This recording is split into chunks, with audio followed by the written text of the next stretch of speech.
Yes, welcome back to the 67 Hail channel on YouTube with me, Hamish Carton. I hope you're all well and you're enjoying the slightly relaxed conditions of lockdown, even if we are still in lockdown at the moment.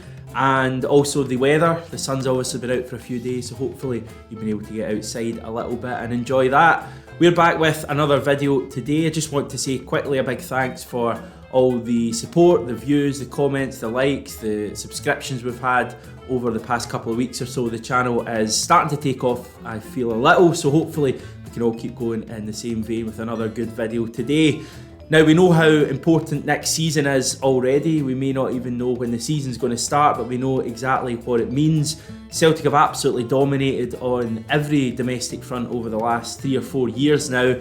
We haven't lost a single domestic cup match since April 2016. However, next season, even if we were just to win one single domestic trophy, the season would still be regarded as a massive success as long as that trophy is the league. But where does European football come into Celtic's season next year? Well, for the 9th successive season, we'll be in the Champions route of Champions League qualification, or at least it's scheduled that way at the moment. Over the past 8 years, we've made it to the hallowed group stage on 4 occasions, failing on the other 4 occasions. Now, it's interesting looking at those 8 years because it's fair to say that qualification or non-qualification certainly has seemed to come in cycles.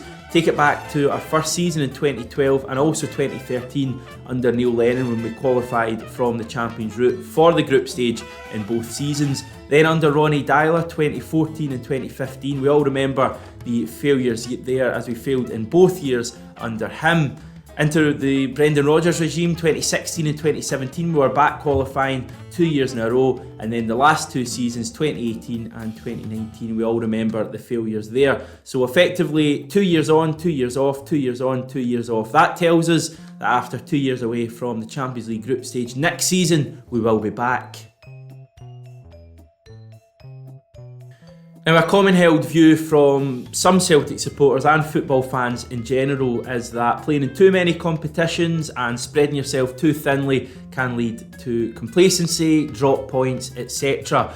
Now, this has been true of Celtic in some seasons in the past, most notably in the aforementioned season 2012-2013. Now, you'll remember that was a season when we defied logic basically in the Champions League, not just qualifying for the group stage for the first time in a few seasons, but even making it to the last 16 of the competition. We beat Barcelona, of course, that famous night at Celtic Park, Victor Wanyama, Tony Watt, etc. However, it wasn't all good news that season on the domestic front. While we did win the Scottish Cup and the league, our league form was patchy to say the least. We dropped 35 points in the Scottish Premiership that season, including 7 draws and 7 defeats in what can only be described as a pretty poor domestic campaign.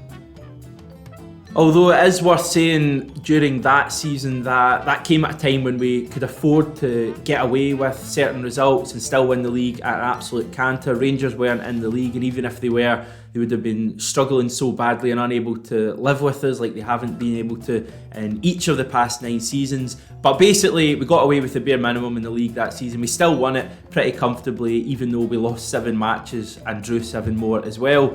But if you take it back to the most recent season, you want to call it this current season, or maybe you've already resigned it to last season. Anyway, the one that was cut short by coronavirus, our record after European games shows that this current Celtic side is more than able to compete on multiple fronts. Now, we played 11 league matches after European clashes in total this season. We won 10 of them, including at Ibrox in September and at Pittodrie the following month.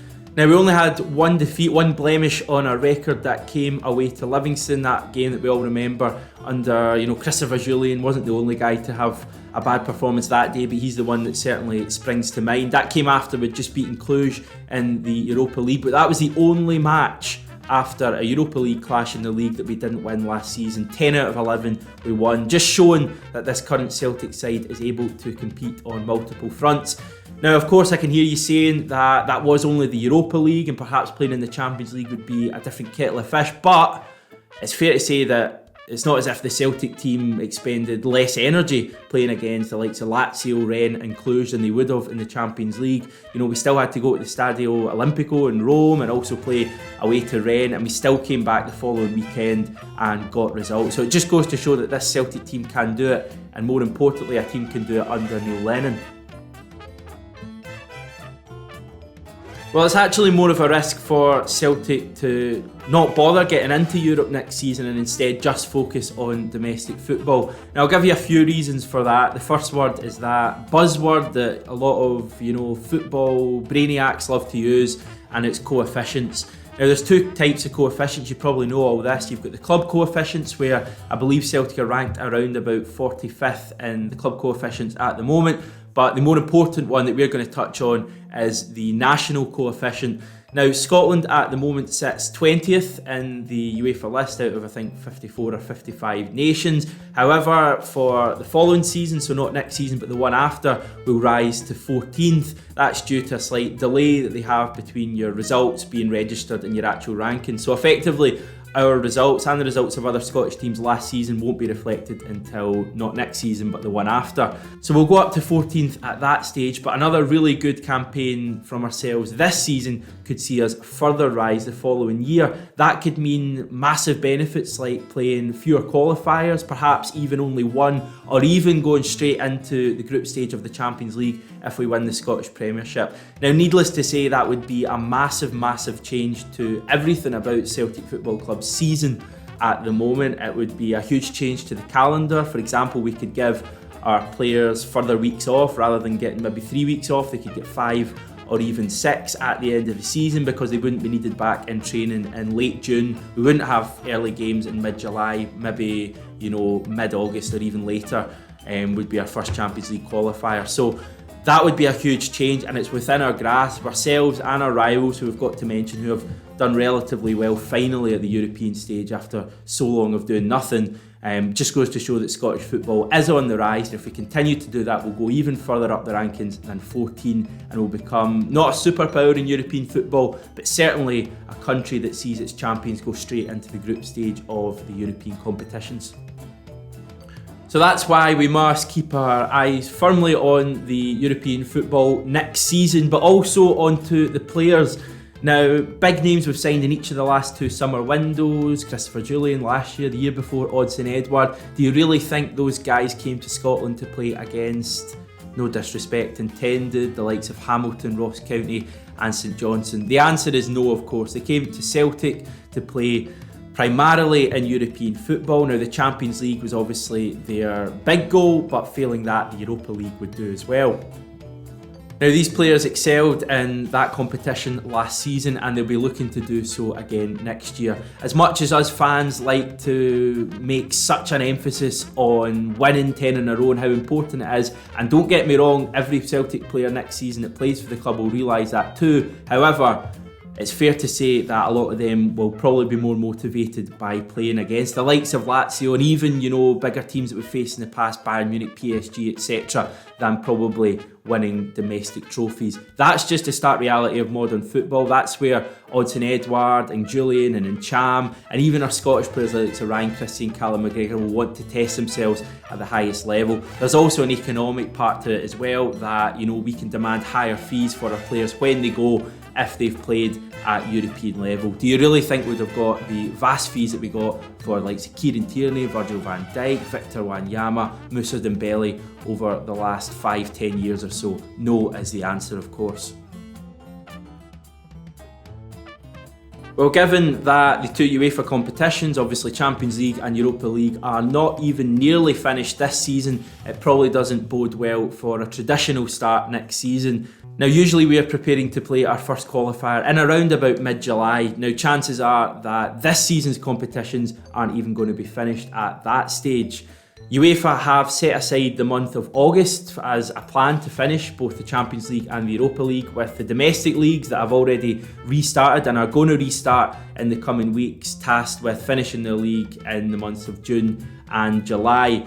Now, to counteract that, next season's group stage of the Champions League and Europa League have been delayed slightly. They usually start in around about mid-September, but UEFA are going to delay that to mid-October. Although with this season's competitions only been played in August, there still is only about a 5 or 6 week window to get all qualifying done, and that's with no close season for any players. So what's going to happen? Well, the truth is that nobody knows, although there has been some reports of UEFA having certain plans in place.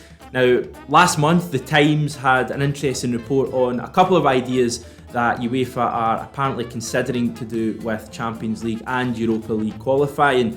Now, as we know, we usually play 8 games on a good season to make it to the Champions League group stage. That's 4 two-legged ties. One of the ideas that UEFA is apparently floating is to bring down these two-legged ties to one-off matches played at neutral stadia, obviously with no spectators present. Now, that would bring down the matches from 8 to 4, which is obviously a good idea, but they may even restrict it further and make it a single playoff tie to get into the group stage of the Champions League.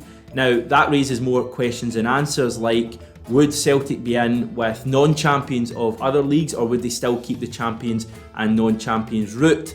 Now, the so-called league route could see us play the likes of big teams from France and England, as well as Spain, whereas at the moment we are kept to just the champions of smaller nations, which is obviously easier for clubs like ourselves.